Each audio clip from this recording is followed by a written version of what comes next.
Hello there. In this video, I'm going to show you all around Strawberry Reservoir. It's a great reservoir in Utah, about an hour and 6 minutes away from Provo, Utah. So it's going to be a fun video. Stick around if you want to learn about what it's like to go fishing and recreating on Strawberry Reservoir, because I'm getting after it right now.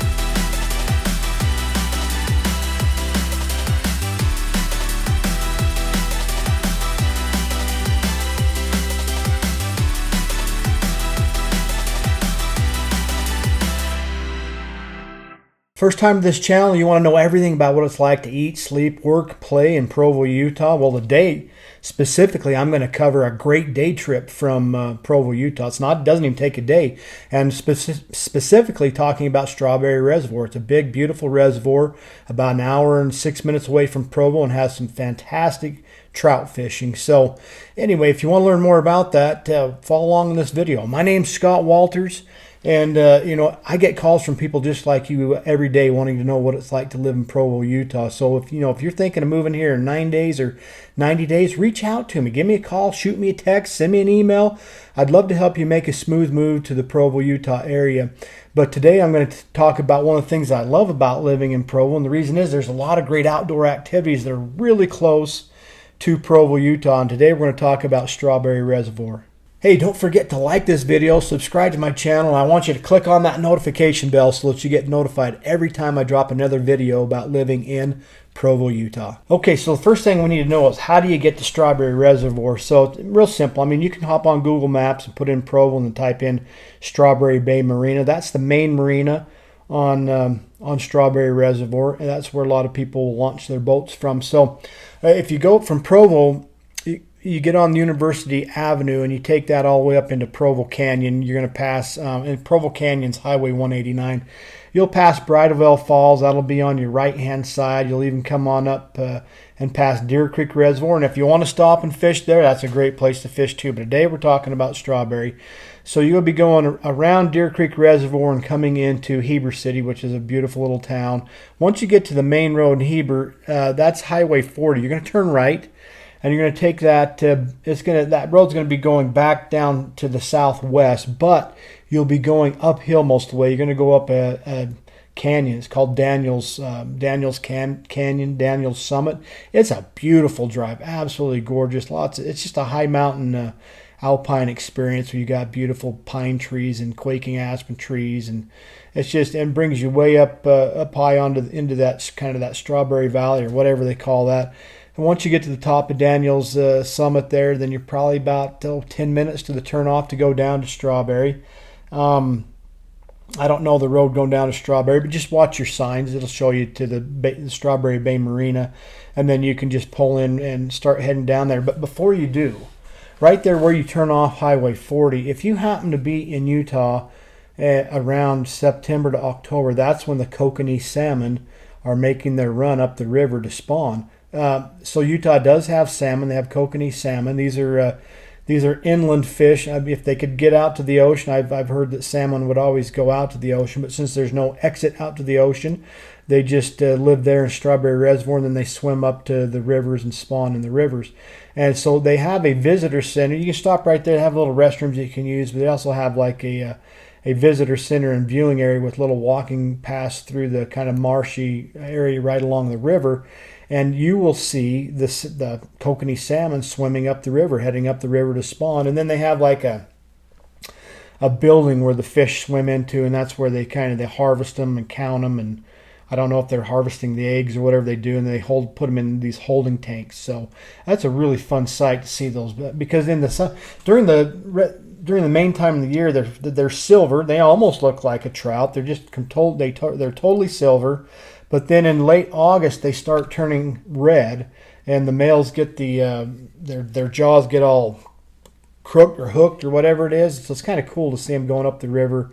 I took my kids there a couple of years ago. They had a ball watching the fish go swim up and down the river. So you got to check that out if you're in that area in between September and October. So now from there, you just continue on that road for about, I'd say, 5 miles, and you'll see a turnoff to your left going down to the Strawberry Bay Marina, and you can pay. They've got a pay station right there. I think it's $10 for day use. You can pull in there. The lodge is great. I've stayed there before with a group of scouts in the wintertime, and we ice fish just out from the lodge. But they have a nice restaurant there. They have a great store where you can buy snacks, treats, and all the fishing gear that you need, which is great. One time I got up there and my battery died on my boat. They actually had batteries. I was able to buy a battery and hook it up and continue the fishing trip. So anyway, that'll get you right there on the water at Strawberry. So one of the other things you need to know about Strawberry Reservoir, it's a very large reservoir, and I'll throw a map up here on the screen, but you can see that it's kind of got a left arm and a right arm, and there's the area called the Narrows. You can go up into the Narrows and it'll bring you out to the Soldier Creek side of Strawberry, and that's also a great place to fish. But the main lake itself, there's just a lot of great bays and areas to fish. I used to fish a lot trolling and had fantastic success trolling. That's generally how you're going to catch the kokanee salmon, is trolling. But I actually prefer to just find a nice little cove to anchor down in and bait fish. It's just more enjoyable for me to just relax and wait for that fish to wake me up. So anyway, you got to check that out. The Narrows it is very narrow. Some spots you're only maybe 50 feet across, but you can, like I say, you can take that all the way over to Soldier Creek. I do remember one time, just a word of caution, one time I went up there, it was I think it was early spring, and it was really fogged in, and so we decided to launch anyway, because we were just going to go right across the marina over to a bay that we like to fish in. And I just figured if we go slow, we'll hit the shoreline and we'll just head on over to where we like to fish.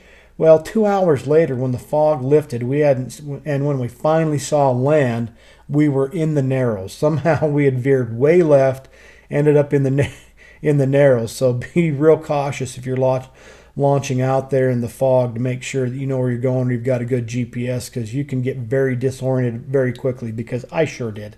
Okay, so I talked a little bit about how to get to Strawberry from Provo. And of course, if you're coming from the northern part of Utah County, then you'll be coming down I-15 going south. You get off on the Orem 800 North exit and take that all the way over to University Parkway, which comes out right at the mouth of Provo Canyon. From there, you'd hang a left and you'd be going on up Highway 189 back up to Heber, and then you can turn right and head to Strawberry.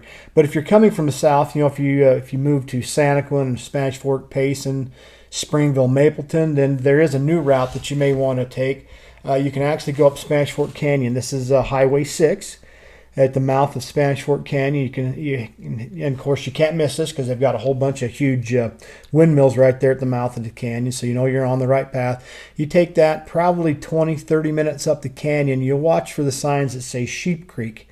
Once you get to those signs, you're going to turn left and take that road on up. Once you get probably about halfway up that mountain, you'll see signs where you can turn off to the right. And this used to be, until last year, this used to be just a dirt road, and it was washboardy. I took my boat on it a few times. Every time I did, something broke on it, so I just didn't take it. But now they've paved it. So it's paved all the way over, and it'll actually drop you down on the other side of Strawberry Reservoir at the Renegade boat ramp. But it's a beautiful drive, very scenic to drive up there. You're going from the lower elevations where it's a lot of cedar trees and sagebrush, and getting on up into, again, the high alpine mountains with and it gets greener as the higher up you get, and you've got the pine trees and the quaking aspens. I've also seen a lot, if you're into getting wild berries and things of that nature, you've got choke cherries up there, and you also have elderberries. They're growing right along the side of the road. We've actually gone up there and harvested them. They make great syrups, so that's kind of fun to do with the kids. But anyway, beautiful drive going up and over, and then it'll drop you down into Strawberry. Once you get to the top and start heading down, you'll be able to see Strawberry down off into the distance. And again, it brings you over to the road where, once you get to the T in the road, that's where you'll hang right, and you're just, I'm guessing, maybe a half mile before you turn left to go right down into the launching area of Renegade, and that's a great place to fish. I've actually had some of our best fishing just fishing right around the corner from where we launch at Renegade. The last 4 times I've been there, that's where we've gone. I went there a couple weeks ago. The moment I put the anchors out and threw a line out for my little girl, immediately she had a fish on the line. So one thing to keep in mind too when you fish at Strawberries, they do have slot limits, meaning that certain fish between a certain size you have to throw back immediately, and that's the cutthroat trout. anything between 15 inches and 22 inches, you've got to put back in the water right away. They want those fish to grow up and be big to help control the chub population in the lake. If they don't let those get too big, then the chubs can take over the lake, and that's not the prime fish that people go to Strawberry to fish for. They want to catch rainbow trout. So you have rainbow trout in Strawberry, and they can get very big, very, very fat, and they're very delicious. And then every now and again, you'll get lucky enough to catch a lot of those cutthroats. You can keep one cutthroat over 22 inches and two under 15. And, a 22-inch fish, that's a big fish. It's very thick and very tasty, very red meat. They're really delicious, so I love it when I catch the bigger fish. Seems like I generally catch about 20-inch cutthroats, so a lot of times I'm throwing those back. I like to fish with worms and power bait. It seems to me like the trout tend to go for the worms, and oftentimes the cutthroats go for the power bait, but sometimes it's flip-flopped. Anyway, that's just kind of my experience with fishing for those fish on Strawberry. So one additional thing I needed to mention also, besides the Strawberry Bay Marina renting out pontoon boats in the summertime and also having the lodge that you can stay in, they also rent out snowmobiles in the wintertime. So Strawberry Reservoir, it's a high mountain reservoir, and it does freeze over in the winter. It'll be frozen over usually from December to around March. And so of course, you wait till the conditions are safe, and there's plenty of reports will let you know that it's safe enough to go out on there. But if you want to take a snowmobile and go out and fish on the lake, you can do that. You can rent one right there from the Strawberry Bay Marina and go have fun snowmobiling on the lake or anywhere around the lake. Fishing in the wintertime sometimes is fantastic. My brother one time caught a massive cutthroat trout ice fishing up there. We've had other times where we've gone and we just caught fish after fish after fish coming out those little holes that you drill in the ice. So that's a fun activity. Hey, let me know what you think is better, ice fishing or fishing in the summertime. Make a comment down below. Let me know what you prefer when it comes to fishing. Now, when you fish in the wintertime, it's a little different than the summertime. Summertime, you're just throwing your line out in the water, and you can, either sink it down to the bottom with a bubble or float it on top, or you could fly fish. I mean, there's a million different ways that you could fish. When it comes to fishing in the wintertime, you're going to get a little pole. It's a little short pole, and you put a little jig on that. You usually sit on a little bucket. You'll just sit there and just kind of jig, let that line drop down, and just jig it until they take that bait. So it can be fun. It can also be cold. Some people have, nice little houses or tents or whatever you call it they take out there, and they heat those up. I've never done that, but it's a lot of fun. I definitely recommend a power auger. It's a lot faster and easier than having just those handhold augers that you do by hand. Way easier to get the power augers where you're pushing your weight down on it. It goes to the ice a whole lot quicker. But anyway, keep in mind, Strawberry is not just for summertime activities. It's fantastic for wintertime activities with the snowmobiling and with ice fishing. So another thing to keep in mind about Strawberry is the sunsets on Strawberry can be absolutely stunning. Just a beautiful time to be on the lake, coming off the lake as it's getting dark, and you've got a beautiful you can watch the sunset and just the beautiful rays of the sun, rays of light during the day. Just absolutely stunning. Love doing that. Another thing that's really cool about Strawberry, oftentimes you're going to see a lot of wildlife. Like one of the bays that I like to go fishing up in, I like the deer always come down to get a drink. Sometimes we see elk. One time I even saw a badger. It went swimming right past us. Couldn't believe it. I had not seen a badger in the wild since I was a little boy. With my dad, we saw one clear out in Eureka, Utah, which is quite a ways from Strawberry. We saw one out there in the wild, but that was in the 1980s. Just a couple of years ago, I was up there fishing again in my favorite little bay, and all of a sudden there was this badger maybe 20 feet from the boat just swimming across the bay. And so that was really cool to see that wildlife right there up close and personal. Another thing that was interesting, one time I was up on Strawberry, and I think it was 2018. We had some massive fires right around where I live in Salem, and they had large airplanes that would actually fly to Strawberry. They'd land on the water, scoop up the water, and fly away to go drop water on the fire. So one time I was up there fishing on Strawberry, and the planes just kept coming over and over again. I was able to get a little bit of footage the one time. It's pretty amazing to watch them land on the water, kind of scoop up their water, and then head on out to go fight the fire. So It's also been used besides fishing, you can also use it for fire suppression. It's also a fun place to do the boating activities like wakeboarding and tubing. Strawberry is a little higher reservoir, so I don't see as many people doing that on that lake. It seems to be mainly fishermen. Although for my son's 21st birthday, I took him there this year because Deer Creek was just slammed. And that's one of the issues with Deer Creek, is a lot of people like to play on that more than fish on it. So it can get really packed in the summer. There can just be so many boats. In fact, we pulled in there because that's where we wanted to go, because it's a little lower and it's a little bit warmer. And they told us it was like a 2 to 3 hour wait to be able to get on the lake. So I said, nah. And we just flipped a U-ing and headed on over to Strawberry. And we had a great time. It happened to be pretty warm that day, but still the water's pretty cold. The boys were shivering when they were getting out of that water. So it's not always the greatest place to do the tubing or the wakeboarding, but you can do it. And some summer days it's 100 degrees down the valley, and it's probably about 90 degrees up there, so it's warm enough to use as like a place to swim and to wakeboard. But generally, most people I see up there are they're fishing. Another thing I forgot to tell you about is that Strawberry Bay Marina, they also rent boats. So if you don't have a boat, they rent out pontoon boats, and I've done that a couple times before with some friends, and those are a lot of fun to be on because they're really stable, very comfortable to walk around on and just lounge on. So pontoon boats are fantastic for Strawberry Reservoir. So the last thing I want to mention about Strawberry Reservoir is the fact that it has a lot of crawdads. And that's probably the activity that my kids enjoy more than even fishing, is catching crawdads. They like taking our fishing nets, which aren't really made for catching crawdads, but we usually see a ton of them at the boat launch. Every time we're launching our boat, they're just kind of all over that area. So my kids jump out and grab the fishing nets and go catch them. And they actually enjoy eating them. They're like little miniature lobsters. You don't get a whole lot of meat, just a teeny tiny little bit of meat. Just I don't know how to make just little bitty tiny meat on those things, but they're really delicious.